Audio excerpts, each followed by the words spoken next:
Good morning, everybody.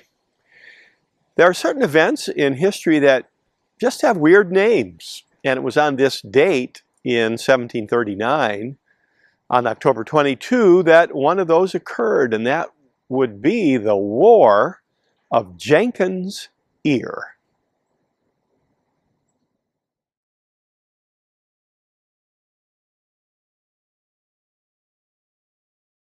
Columbus sailed the ocean blue in 1492, and other explorers soon followed. And early on, there was a dispute about who controlled what. So in 1494, the Spanish and the Portuguese appealed to the Pope, and the Pope basically drew a line on the globe. This is known as the Treaty of Tordesillas. So Spain becomes the major player in the New World. Now, the Spanish also had one of their own married to Henry VIII, King of England. So on the upper left, you see Catherine. So she's Spanish. She's very Roman Catholic. He's English. He's Catholic until he isn't. The Reformation comes around 1517, and Henry VIII leaves the Catholic Church, starts the Anglican Church. So by the time Elizabeth becomes queen in 1550 or so, she's seen as a Protestant heretic by the Spanish ruler, Philip II. So lots of tension between England and Spain eventually sends their navy up to invade England. This is known as the Spanish Armada, 1588.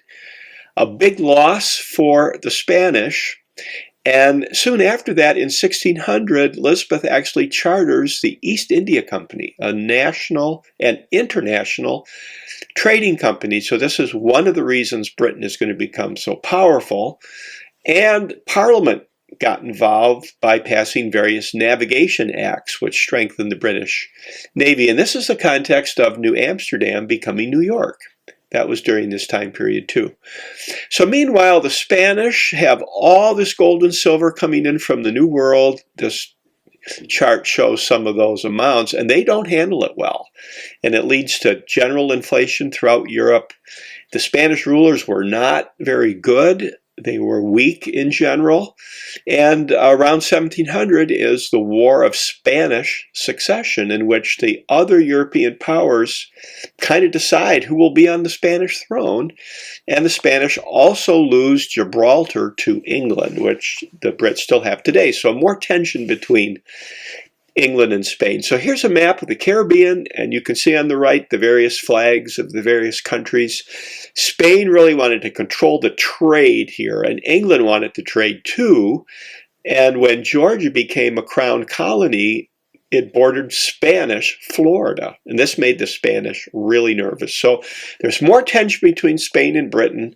And in 1731, Captain Jenkins supposedly got his ear cut off by a Spaniard who was checking an English ship for contraband. But it wasn't until 8 years later that the war started. So October 22, 1739, the war started with Spain. This was because Parliament was really beating the war drums for various reasons. And most of the fighting happened in what was known as New Granada, basically Venezuela, Colombia, and Ecuador today. And there was really one major action, and that was when the British Navy attacked Cartagena in Colombia. This did not go well for Britain.